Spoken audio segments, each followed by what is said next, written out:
Welcome to the Tap Out Podcast. Today we are opening up the vault to talk about The Killing of a Sacred Deer, which was Casey's choice for a film this time around. It is a artsy horror film, I think is the genre I would classify it as. We had this long discussion about the themes, the ideas, the way this film was made. I needed a lot of answers going into this film because I watched it and it was confusing.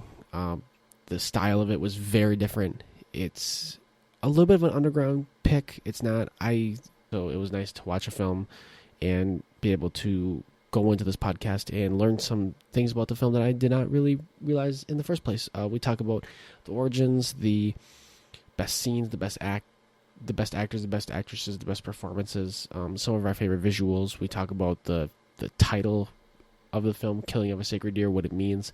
We talk about other films in this director's filmography, and so we do a deep dive on this film. If you haven't seen it, make sure to go listen or go watch it before you listen to this podcast. It's a very interesting first watch for sure. At the end, we'll give our score on a scale of 1 to 10 for this film. And yeah, this is the second episode of The Vault. The first episode for The Invitation did very well. Thank you guys so much for listening, downloading. Everything helps a lot. I'm still trying to figure out what we're going to do for the second podcast of the week. My goal is to probably put up 2 podcasts every single week. That's kind of my goal going into the new year. With that being said, if you guys do like the podcast, especially this series, if you guys do like the series, please download, please follow, please share.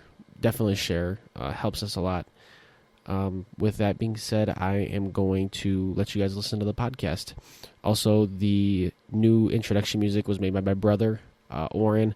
Here's your shout out. Thank you so much for the music and for the intro to the podcast. It's awesome. Sounds great. Yeah, that's all I got. Thank you guys so much for listening. Enjoy.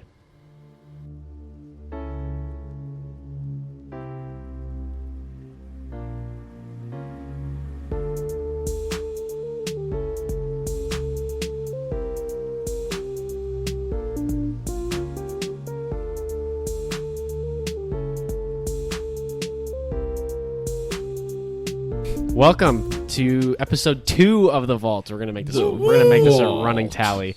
So Casey chose this movie this week. Casey, I'll let you introduce the film and explain to the listeners why you chose this particular film. And I kind of want to know why you chose this film too. So, The Killing of a Sacred Deer, 2017. Yep, made in 2017. The director is Yorgos Lanthimos. Yep. He made, so is it a male or female? I should have looked that up. Sounds like a male, but I never know. It is a male. So he made The Favorite, which came out this year, and it's gotten pretty good reviews. It's a movie that is well liked by the critics. I haven't seen it. So what is it? The Favorite? Oh, The Favorite. Oh, yeah. I thought when you said the favorite of this year. No. I was like, what's the favorite movie? He of made this Joker. Year? He made Joker. Yeah, oh my god. So he made The Favorite. And so that's how I kind of was like, oh, that's who this is. All right, go ahead. Okay. Sorry. So, my reasoning for picking this film, if you guys paid attention to the last podcast about The Invitation, I ended it off by teasing that I found out this movie by watching this video by Looper called Greatest Movies That We'll Never Watch Again. And when I was watching it, I didn't really find anything that was like too exciting. But when I saw The Killing of a Sacred Deer, and I saw he kind of gave a rundown of like what happened in the movie, and I was just like, I think I got to the end of it, and I was like, I kind of want to watch that. Killing of a Sacred Deer movie. Do you remember what it was ranked? I believe it was like 5 or 6 or something like that. Do you know what the number 1 one was? Yeah, I wonder what that. I'm not sure. Maybe like Human Centipede or something. Yeah, I don't think that's a great movie. Well, to some. Okay. But I don't know. It was just kind of something spontaneous. I just watched it. I bootlegged it on some website, and I don't know. I was morbidly curious about what it was going to be about, and when I watched it, I was very weirded out. But at the same time, I was just like, this movie's actually really good. And I think it has a lot of interesting concepts and parts to it that I really enjoyed. And I think it's something that we can talk about because we've all watched it, and I know it's confusing, but I need answers. I think it's still a great movie, and we'll dive into why it's a great movie. But yeah, I literally just picked this for our first one, just to kind of get. I wouldn't say it's like a movie that a lot of people will watch and a lot of people want to listen to, but it's your favorite movie of all time. It's not my favorite movie of all time. That's what you're saying. Oh, this yeah. is your best. Okay, yeah, it's my favorite movie of all time. Picked. Yes. Over Shawshank and everything else. Yeah. But, no, I think it's just another interesting sort of thriller. Just kind of, I wouldn't say it's on the same level as The Invitation. I wouldn't say it's as good, but it's definitely something that is interesting, and that I think it's something that this series should be about, is just interesting movies that we can talk about. So that's what I picked up. And if anything, this is all about recommendations. These are movies that we would recommend for people to watch. And this is a different style. Yeah, but kind of like the movie, I would recommend probably only watching it once, unless you want to watch it. I give it a second run through. So I hope that after this podcast, I need to watch it again, because yes, I've seen it twice. So can I start by reading off the description? So this is what I knew of this movie going into this movie. I looked up the director. His name was, what do we call it? Yorgos Lanthimos. sure, I think yeah, I'm pronouncing something that like right. He had a movie before this called The Lobster.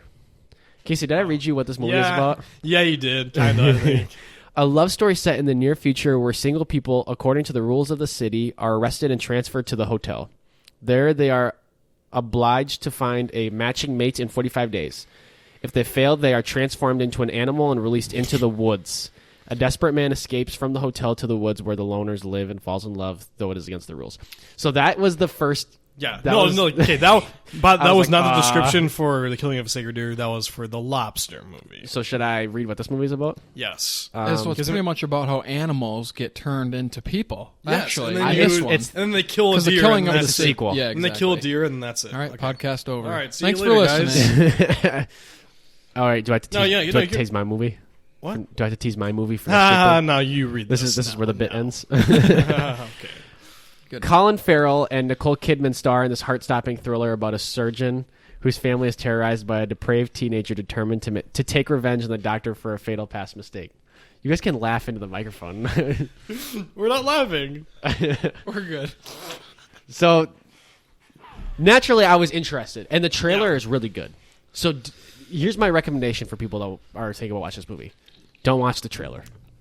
Because the trailer has all of the important and exciting moments in this movie in the trailer. Yeah. Yeah. Oh, because on that Looper video, I don't know if it's. I'm not sure how much it gave away, but I think it gave just enough to kind of get me interested. You see all of the kids, and this is spoilers, by the way, so if you don't want spoilers, turn this movie off and go watch the movie.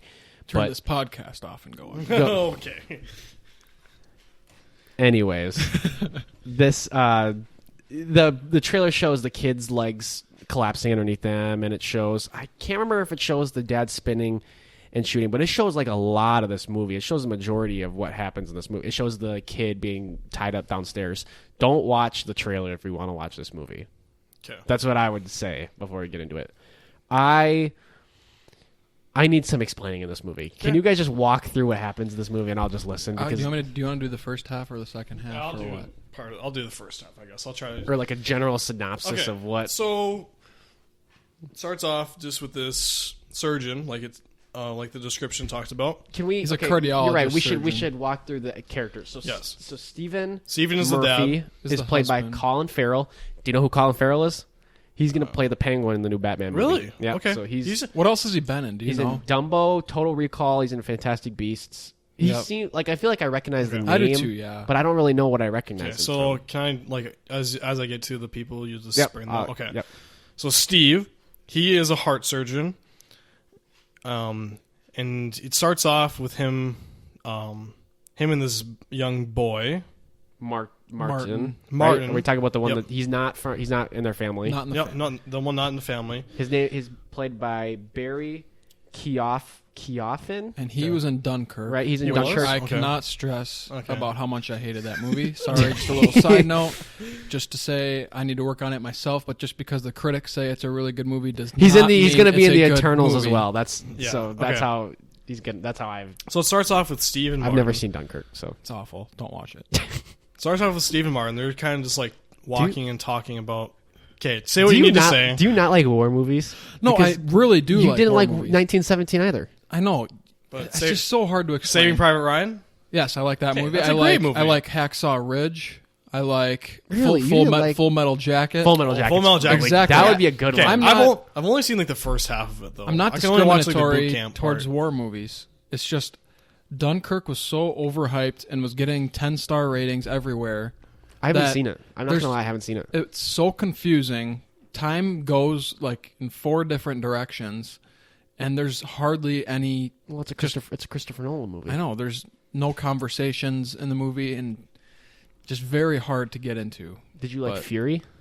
Well, I don't think I've seen We it. got to sit down and watch Fury. Fury's a sometime. good That one. might be a one that I'll pick. Brad Pitt For- and It's the dude from The Walking Dead. Shane from The Walking Dead's in it. That's how. There's a lot of popular actors Shane. and actresses in it. The guy who played Percy Jackson's in it. Inglourious, Logan Lerman. Inglourious Yeah, he's in Bastards. it. Yep, I liked Inglourious Basterds. I mean, that's not. That's a war That's- movie. I mean, it's a war Kind movie, of, but it's yeah. kind of it's a lot like of a different. drama It's a war lot movie. of different Yeah. things. Okay, can I talk about the movie now? So this Yeah. kid Martin is in Dunkirk. so Dunkirk. And then okay.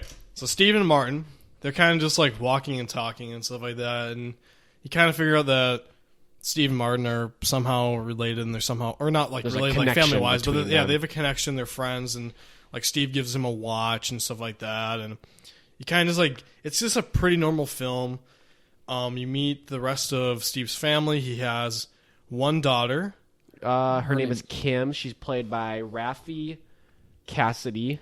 She's in Tomorrowland. That's the only thing that I Okay. really could get out. the boy is her. Bob. Right, and Bob. he's played by Sonny Siljic. Okay. I didn't have anything on him. Okay, and then the mom. Is Does what's she have her a name? wife? I don't. Yeah, she has a name. It's Nicole Kidman. She It's- yeah. plays. She's in Big Little Lies. She's in Aquaman, I Bombshell. can She's in a check lot of in a stuff. So second. Okay, so you meet the whole family, and then later on, you kind of, I mean, you see Martin kind of show up more and more, and he's kind of getting to the point where he's like stalking Steve, and he's kind of like bothering him. Like he shows up at work, and Steve tells him like, "Hey, well, you can't be here, and like you need to leave." And Martin just keeps like kind of like throwing himself into their lives more and more and more until you kind of. I think there's one conversation where Steve is having with his wife that they're talking about the case where Martin's father had heart surgery, but he passed away. They say no. He said Stephen tells even Martin and everybody else in his family that he died in a car accident. Oh, That's what he tells everybody. Okay. I thought okay. Well, he said okay. So Martin sits him down one day because he says Steve had been dodging him for a while, like his phone calls and stuff like that. And he didn't meet up with him like they usually did. And so one time he just shows up at work and he says, "I need to talk to you real quick" or whatever. And he sits him down at like in the cafe. Not yet. What? What happens? I'm just as what confused. what happens first is Bob loses the feeling in his legs, and they take him to the hospital. Oh, yeah, so yeah, that's yeah. that's Oh, that's okay, why yeah, Martin you're shows right, up you're at right, the you're right, hospital. you're that's right, kind of yeah. the selling point to me. That's Exactly. kind of what makes this is like this idea that the kids are going to lose feeling in their legs. They just kind of collapse. Yep, Bob just collapses, and they rush him to the hospital. about that and then part. it's. Okay. But at this point, Kim, the daughter, like is Is in attracted love, to and is yeah. in love with Martin. Mhm. But Martin, I don't think shows that back. And that's kind of I think- weird though, I because think- Martin is a really messed up looking kid. Like Yeah. he looks like he has issues. I think she just likes him. I think she likes him just because of the fact that he's older and Yeah. he can kind of do that's what I stuff. would Like kinda- he like smokes cigarettes in their can house. drive a and He motorcycle. is a really weird kid. Yes. Like I Mhm. can't even describe what he's like. Just straight up unusual. Yes. Yeah, I totally forgot about that part. Thanks, Jake, for bringing that up. Yeah. But, like, okay, so his son lost a feeling in his legs, and it's a huge mystery of how that even happened. Because there was one day, like, they were like, okay, you need to get to school, Bob. And he's like, I can't move. And he's like, all right, stop being lazy. And he, like, just picks him up and, like, sets him down. He just collapses, and he does it over and over and over again. They bring him to the hospital. They run tests. They can't figure out what's wrong with him. And then Martin shows up, and Martin sits Steve down just to talk for a little bit, and he kind of refreshes Steve's memory by telling him, like, you drank before my father's surgery, and that's like part of the reason he died, or the reason that he died. I can't remember exactly what he said, but then he goes on to explain that since you took something from me, I'm going to take something from you, and does he curse the family? That's what I. Yes. Yep. He does. He goes, in order to keep the balance, by destroying a family, I need to destroy yours back. Yep. And then he goes on like a 2-minute rant of what he's going to do, in case you can just go ahead. What happens to the family. So he says that everyone in his family, first, they will lose the feeling in their legs, which happened to his son. Everyone but Steven. Everyone but Steve, yes, sorry. But they'll lose the feeling in their legs, then they will refuse to eat, and then lastly, before they die, their eyes will start to bleed. And by that point, it'll be like too late to... Or I think at that point he said it's like too late, but it's like they're very close to dying once their eyes start to bleed. Unless he chooses to kill one person of his family, then they'll all go away. And this was such an awesome scene for me that I had to watch over a couple times, because Martin talks so fast and just gets everything out there on the table in like 2 minutes, and then he just gets up and leaves. Yeah, he does. That's a good scene. That's one of my favorite scenes in the movie. Yeah, because Steve sat him down and he said, like, you need to make this really quick. And he's like, oh, okay. And then he's just like, yeah, then he just talks rants really fast. so fast. And then he kind of just leaves. And then everybody's like, what just like, happened? What the heck? And It's a great acting performance. It's Yeah, like Jesse the kid Eisenberg does in The Social Network. Oh, jeez. Okay, next time. Okay. So yeah, then it kind of focuses a lot on Bob at that point. For like they're trying to like figure out what's still doing tests and stuff like that, and then like eventually he like just refuses to eat. Oh no, I don't know if it's before or after that where he refuses to eat, but like somehow he gets the feeling in his legs back for a little bit, and they're like walking him out of the hospital, him and his mom, and then he just collapses again. And they're like, oh my gosh. So they bring him back up. And I think after that... Was that with him, though, or was that with Kim? That was him. That was Bob. Okay, because it happens to Kim, too. No, yeah. Well, Kim... Kim was in choir practice, and then all of a sudden she just collapses. And then when she gets to the hospital, she has a phone conversation with Martin, who's outside, and then she gets feeling in her legs. I was going to say, back, she can stand on and then she hangs up the phone, and then she drops again. Yep. She says, "Can I see you?" or whatever. And then you can't hear what Martin says, but then she gets up, and then like the mom's in the room, and she's Anna. just like, her name's Anna. Anna. She like is just like, oh my gosh, like you're standing again. And she realizes that he's actually behind it and can control the curse. I wanted to jump back a little bit to when they first realized that Bob couldn't eat, because like once they said that he refused to eat, his dad had brought donuts for him, and he was literally shoving the donuts down his kid's, trying to shove it down his kid's throat, but he just coughed him up. He couldn't swallow them or anything. Yeah, Steven's losing it at this point. Yeah, because at first you like when you hear Martin talk about this curse or whatever, you're kind of, he's obviously, all of us are probably like, what the hell are you talking about? Like, this is just something weird or whatever. But then as Bob loses his ability to eat, he starts to believe it more and more, and then it happens to his daughter, and he's like, oh my gosh, this is kind of like actually happening. He just keeps losing his mind. But I don't know if you want to take over, Jake. Yeah, sure. Once he realizes that this is actually happening, I'm just chilling. I'm just listening. That's fine. Anna takes to the situation too and wants to see if this actually happened with the heart surgery and everything, and if he was intoxicated. That he went to his partner, I think his name was Jimmy, in a parking lot. Wait, that he was intoxicated? What do you mean? Who? What do you mean that he was intoxicated? Steven had an alcoholic history. So when he was giving Martin's dad the heart surgery when he passed away, he was intoxicated. Oh, I did not pick up on that. Oh, no, yeah. When did you learn that? Early in the movie. In Martin's rant, he said. Yeah, maybe that's why I just didn't understand it. But then Anna goes to the parking lot to meet Steven's associate or like partner that he did surgery with, I And think he's the anesthesiologist. yeah, Yep. And he tells her that yes, he had a few drinks that morning, and then he says, "You need to do this sexual favor for me because I gave you that information." And Yeah, that part was Anna, weird. Yeah, Yeah, Anna that does. was- Anna does that in the parking lot. But then, at this point, Steven is pretty pissed off at Martin, and kidnaps him, and ties him up in the basement, and just starts beating the absolute hell out of him. Oh, not before Martin tried setting him up with his mom too. Yeah, which is that was another way. weird That was part. like in the That first was- 15 minutes that of the was- movie. Yeah, oh, 'Cause he it was- invited- It was, 'cause- early, it was early on. That's a good early, scene. yeah, early in the movie, Steven invited Martin over for dinner, and everybody in the family liked him, and he returned the favor by inviting him over for their dinner. And yeah, his mom tried to Part make a was pass so on him. awkward. This entire movie, there's a lot of awkward Yes. moments There in is, this movie. yeah. Because I think of like the part where he asks Steven about his chest hair. Like, this is just Yeah. awkward. I don't Yep. Well, I don't it know what I shows feel how about weird he this. is and stuff. Yeah, But go ahead, Jake. So Martin Martin got beat so bad that I'm shocked that he didn't stop the curse, but he just said, "You're running out of time." Mm-hmm.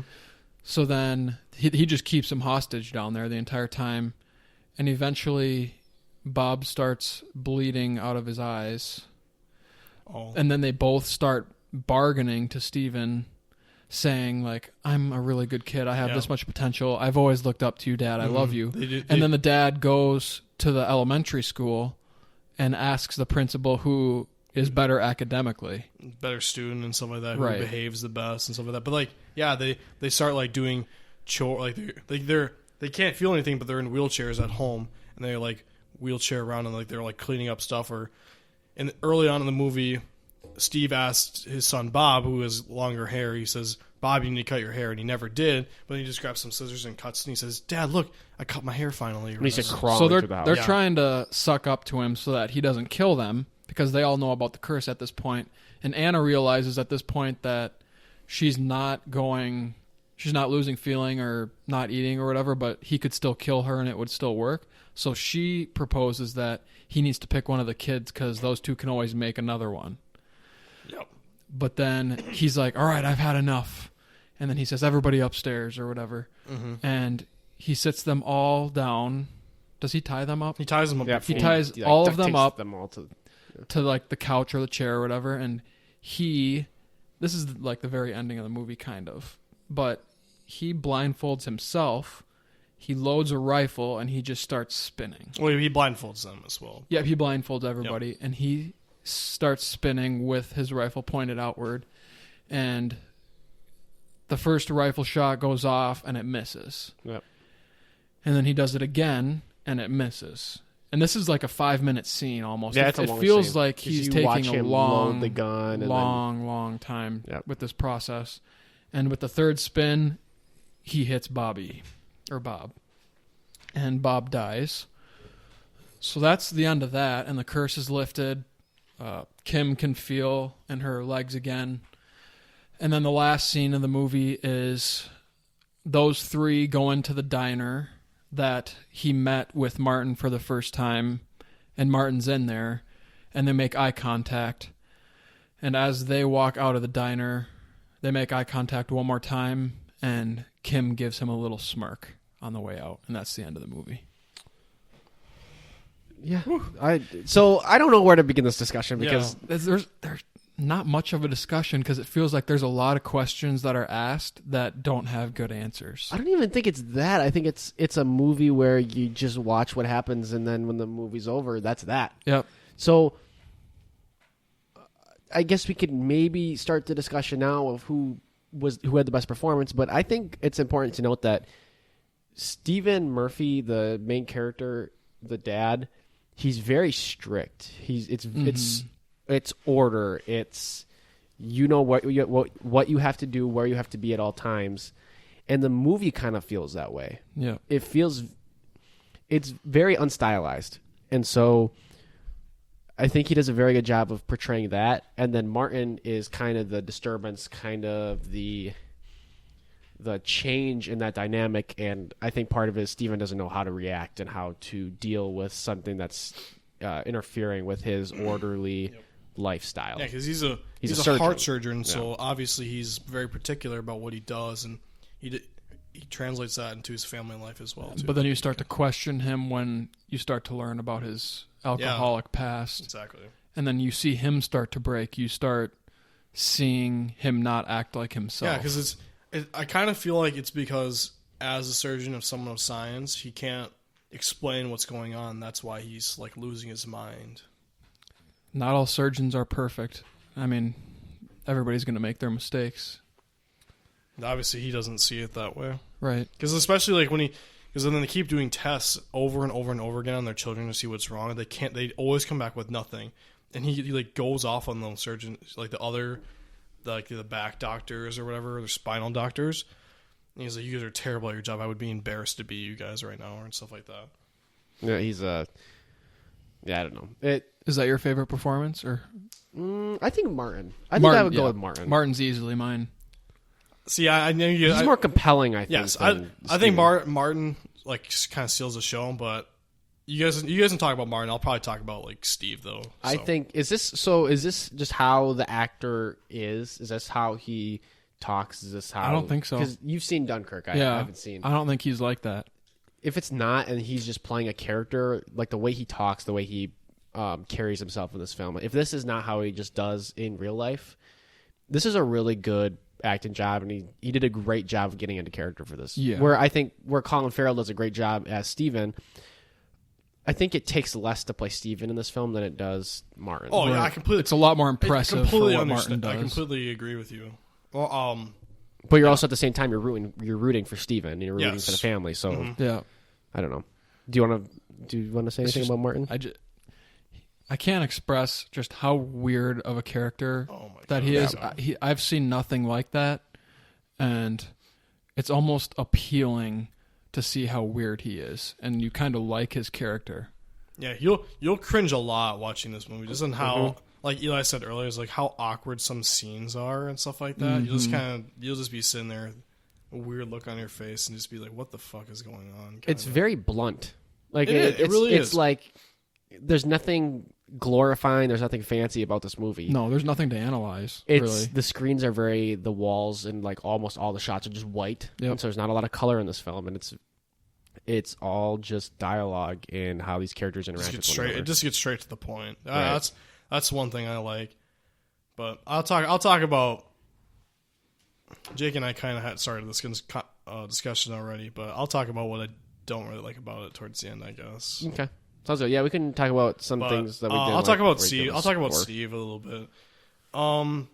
Yes, I think Martin is the best acted in this movie, but you look at Steve's character too.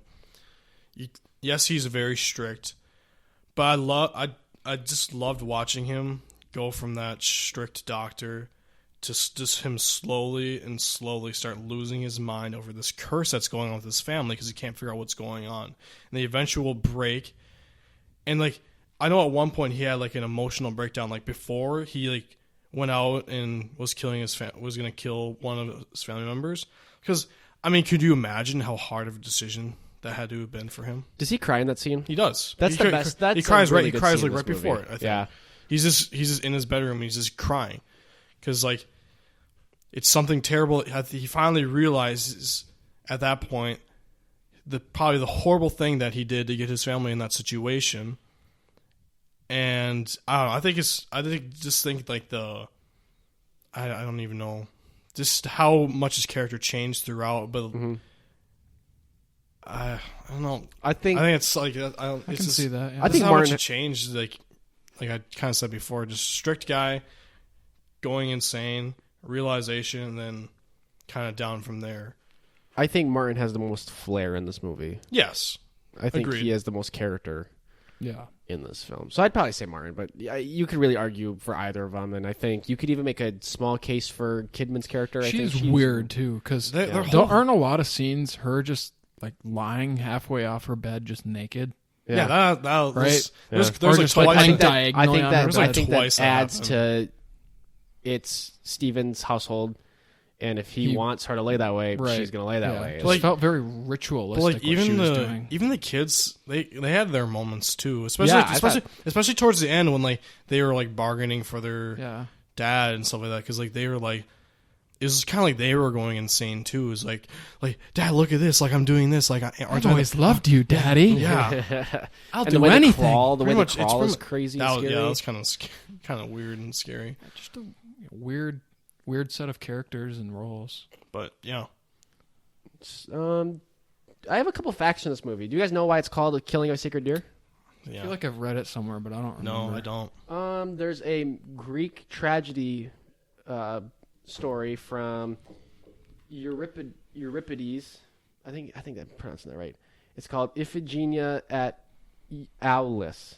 And so basically it's King Agamemnon. He accidentally kills a sacred deer owned by Artemis, and so his daughter, he has to give his daughter away to Achilles, and instead of being married, she dies. So that's kind of where the name and the story comes from. Okay. I wonder if that's where it came from that he wrote the movie. Like, I wonder if he gave that name because of the movie, or if he made the movie because of the name. I would think, I'm gonna guess that's a pretty similar story. It's kind of similar in the fact that like Steve's a heart surgeon and like kind of higher up. I mean, not like a king, but like he's higher up in the seen in society as as a heart surgeon. And then, yeah, I mean, it's not like obviously it's not a real deer, and it's not a goddess of the hunt or what Artemis is, but like it's just like a lower person, and they probably didn't think when King Agamemnon killed the deer, he didn't think anything of it probably, and probably the same thing with Steve. Like, he made up an excuse like, oh, he got into a car crash, that's how he actually died, it wasn't my fault, and then he pays the price for it. So yeah, I didn't know that, but that's really cool. I wish I would have watched The Lobster or The Favorite before we did this, because I kind of want to know more about this director's style and if all of his movies are kind of like this. All of them are just kind of weird. And yeah. Scenes are meant to look like Edward Hopper paintings. So and I actually looked them up, they're pretty cool. You can tell that like where the cameras are placed look a lot here. You can see that's just kind of how the camera angles are set up and how the scenes are set up. Yeah. Kind of slow. It felt like slow motion a lot. Yeah. And it's all, most of it is from like a distance, so you don't really get any close up shots with any of these family members. This film got an 80% on Rotten Tomatoes. 80? That kind of surprised me that it was that high. I don't know. Because I think a lot of critics would. I think I could see a lot of people being like, there's not a lot. I could see a lot here. of audience people not seeing it, but I could see a lot of critics really enjoying this movie. Someone, again, like people like us who sit down really enjoy. I'm not saying people don't sit down and watch and enjoy movies, but like that's kind of what we've been doing. Is like we've kind of been analyzing movies and stuff like that. That's kind of what we really enjoy doing, is sitting down. Like just I've been doing more of that this year than any other just year. about any movie we'd watch, and like we just really want to like appreciate what it's about, and not just judge it off of how much action's in it and like how really entertaining, how it makes you feel. Yeah, exactly. But we sit down and analyze it. I think it's a good. I know there's, like we've said, like there's not a lot of like stuff for interpretation, or I mean some of it can be, but like it's kind of just a straightforward movie. Like we said before, there's not a whole lot that differentiates from. So. And the last one I have is that the heart surgery scenes in this film are real. Really? They're real heart surgery. Yeah, because like in the beginning when they were very showing the first scene. Really? Yeah. So I'm sure they had to sign some kind of papers. It's a real heart surgery. Really? I didn't know. Yeah. Because I remember them showing that, and I was just kind of like, that kind of threw me. I was like, I don't know what I'm getting into here. Because what is that sticking out of the side? Is that like that almost looked like a deer foot or whatever? Because I'll show you. Pull up. Because it's the beating heart, but then there's something sticking out of the side of it. Is that how? I don't know. Is that a valve or like an artery or something? Is that how human hearts work? Is that just part of the human heart? I don't know. Pull up a picture. We'll try to pull up the video. I have it on. I don't know what you're talking about. So. Oh, that? Yeah, that's at the bottom. That is not a deer foot. It's like the aorta. Yeah, the aorta maybe. That's gross. See that red thing? Is it like that? I don't know. That's gross. Okay. Kind of cool. Oops. All right, so sorry. You want to get back into it, or should we do it like favorite scenes now or something? All right, what are you guys' favorite scenes of this movie? Because I don't have anything written down for this. Go first. I don't like any of my scenes stolen.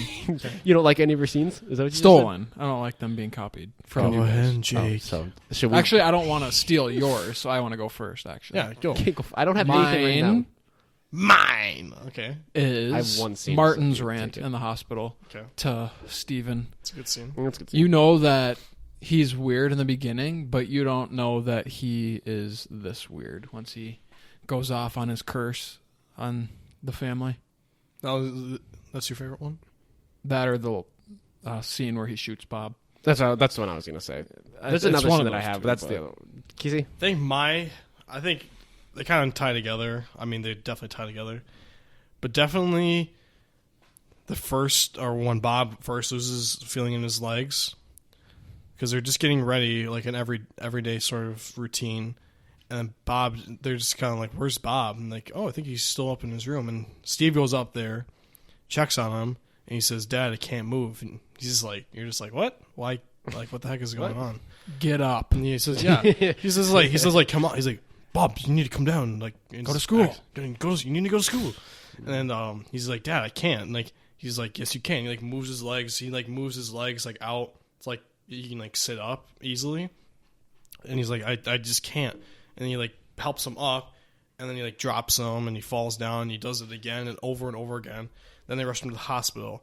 But then to tie along with that, once he gets his feeling back in his legs, and then he falls down again, that like shocked me. This is like, you're like, oh, this is nothing. And then I don't know if before that scene that's when Martin talked to him, or if it was, I don't remember when Martin talked to him. I think exactly. it was after that. I think it was, yeah, it could have been after that. But like once seeing it again, you're just like, what the hell is wrong with him? And then obviously Martin's talk with Steve is probably one of the best. But you know what? Another one that I really liked that, I don't know, it's kind of weird, but is when Steve went back over to Martin's house. It was like the second time, and he was like begging him to like break the curse or whatever. And he came inside, and Martin's just eating spaghetti like in like his underwear and like That's a weird. tank top. Yeah, weird. And it was like another weird scene. But what Martin says is like kind of caught my attention. Is like when my dad left and I'd eat spaghetti, people would say I ate spaghetti just like him or whatever. And he's like, oh, I felt really good about that. But then I started to realize that everyone eats spaghetti the exact same way. Mm-hmm. And that's just the reason why it stuck out to me is kind of like people just didn't give a crap about his father or probably about his family just because like their family probably seemed really weird, like because Martin's weird. They're probably just saying that was weird. Yeah, since she was weird too. Like they're probably just saying that to like appease him and like try to be nice, I guess, and whatever. But in the end, they didn't really care because it was something so little and something that everyone does. I thought that was another good scene, just to kind of show like how no one cared about Martin and no one cared about like the fact that his dad was dead, but he did because it ruined their family. Mm-hmm.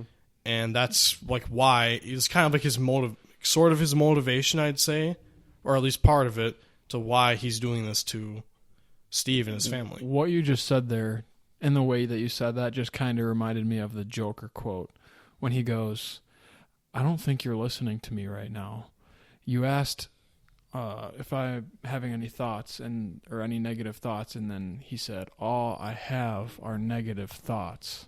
Just the way that you said that when Martin was like, everybody eats spaghetti the same way. Mm-hmm. Exactly. I'm like, wow. Maybe chills. Actor. Joaquin Phoenix.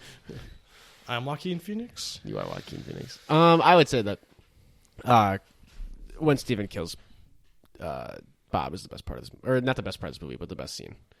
I also like the scene where Kim crawls all the way out of the house and all the way down the sidewalk, and they have to go find her, and they have to pick her up. And that was a weird- She tried to escape, right? That was a Yeah, weird part. that part's. Did she not realize that she was going to die probably a worse death if she escaped? I don't know. Or why would she try to escape? I'd rather get shot than bleed out of my eyes and then have a painful death. I don't know. How are they supposed to die?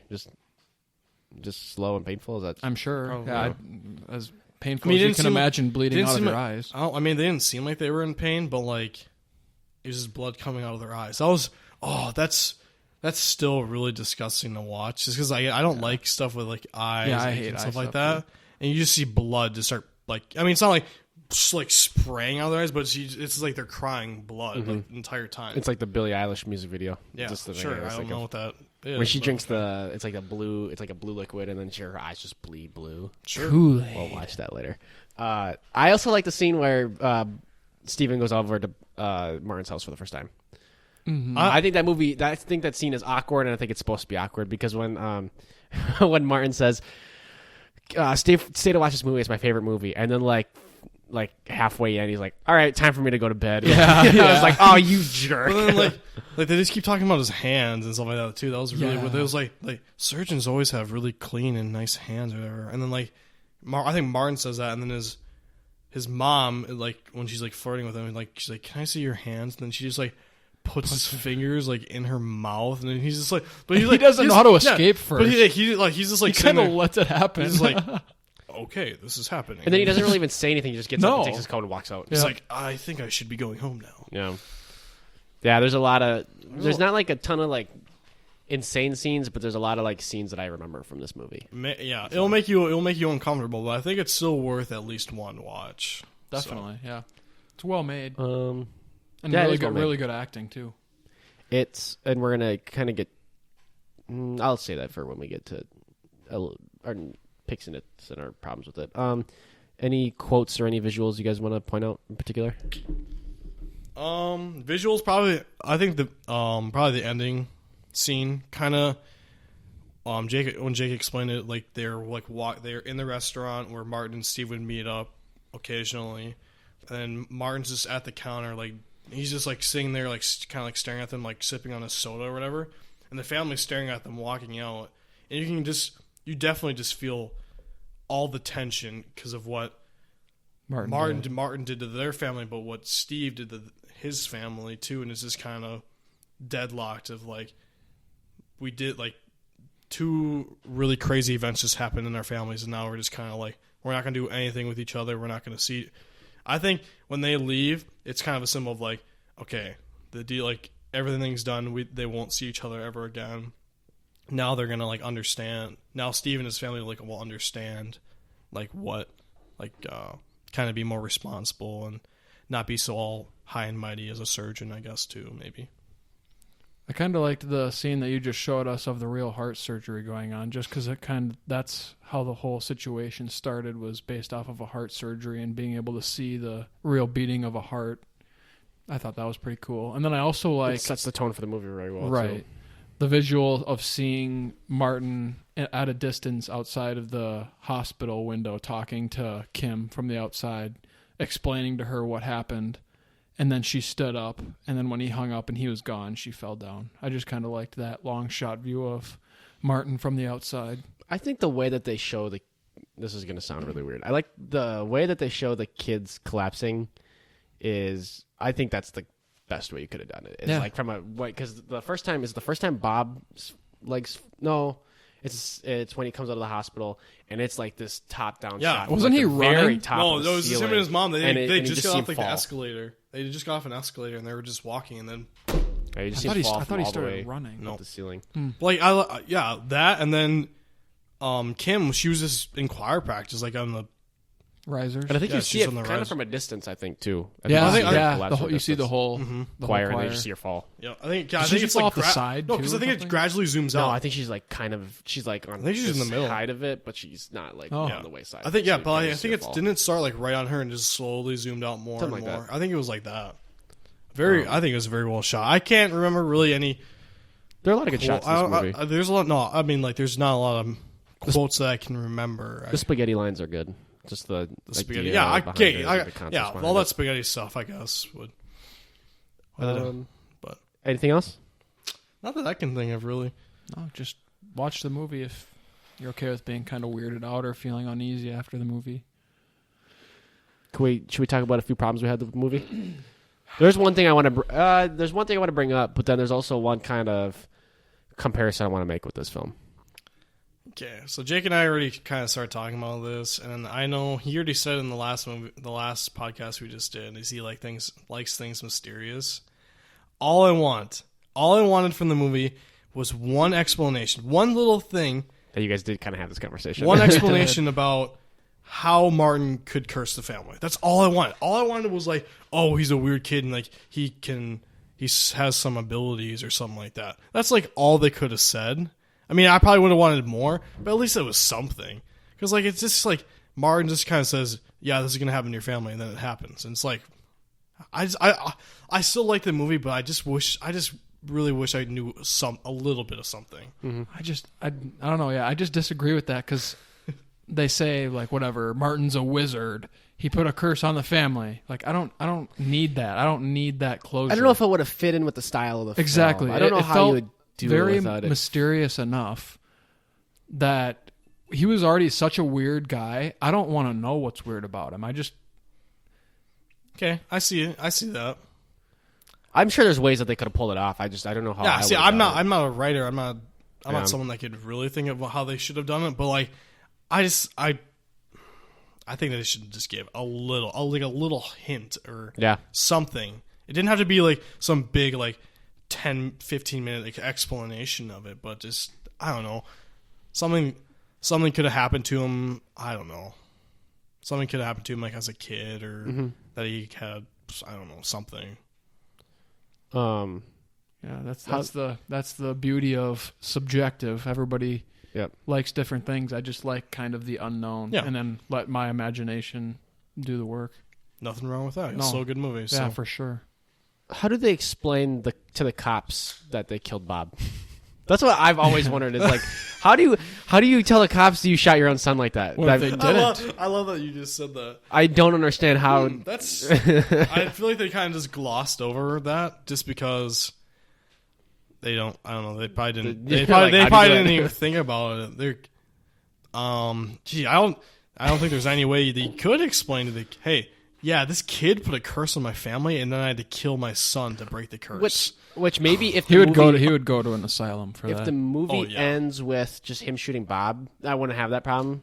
But then like the next scene is them in a diner, and it's just like nothing happens. I like that last scene though. That is a good. Well, it could have been like the next. It could have been like the next day, and then like they buried Bob. Yeah, maybe they just didn't tell anybody. Yeah. I mean, what if he's? I mean, someone will notice. Obviously, they just say that they homeschool him.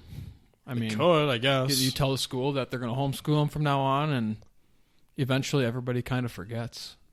Yeah, but there could be some way, but the movie wasn't too worried about that. Obviously, no. Yeah. Does this movie remind you of Ari Aster at all?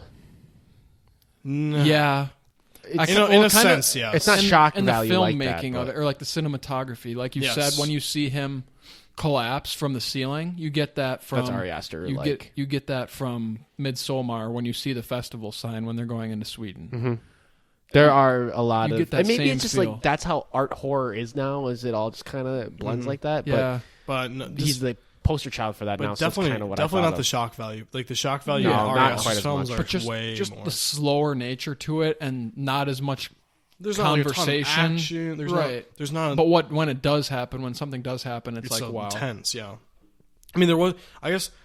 Like the shock value of their eyes bleeding, that would be like the one thing that I could see an Ari Aster maybe doing or something. Or even when like, he shoots him. I would say the heart at the very beginning was I guess disturbing to start. Yeah, but like that's just like two examples. But Ari Aster film like Hereditary, and they're way crazy.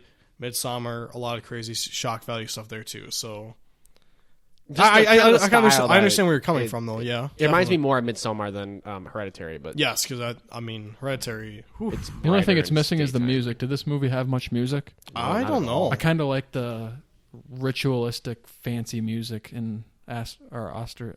What is it? Ari Aster's movie. Yeah. That was what I thought of. I don't know. Should I bring this up now or should I bring this up when I get my rating? I wish there was a little more flair to this movie. I wish there was a little more, maybe just life to this movie. Yeah, because it's a cool concept for a movie, but I feel like it doesn't really expand on that concept very much. Mm-hmm. But then you combine that with the actors who just also just kind of give like Colin Farrell. As much as I thought he was good in this movie, his character, for the majority of it, it just kind of is he's the exact same, and then he progresses towards the end of it. And same with Martin, how he just kind of acts the exact same way throughout the entire film. Yeah. Maybe I just wish there was a little more flair to this movie in some way. I thought it was twist or something. No, just like just a a little more vibrant Like character. I almost wonder if there was more color in this movie, what I would have thought of it. I don't know. If the walls were different colors. See, and if, with that, I liked it the way it was, just because like it was its own kind of plain sort of sense. But maybe it just wasn't a style that I necessarily agree with. I think when they shot it, they wanted it to be kind of just odd and kind of, I don't know, I wouldn't say plain, but like just kind of one-sided, just so like that's how they wanted to drive the story. If like it was colorful and vibrant and stuff like that, I feel like that would have thrown off like the theme and kind of like the whole like style of the film, I guess, like and everything, like the environment kind of too. Like, yeah, I don't know. Like that's why I'm kind of surprised that it has an 80% on Rotten Tomatoes.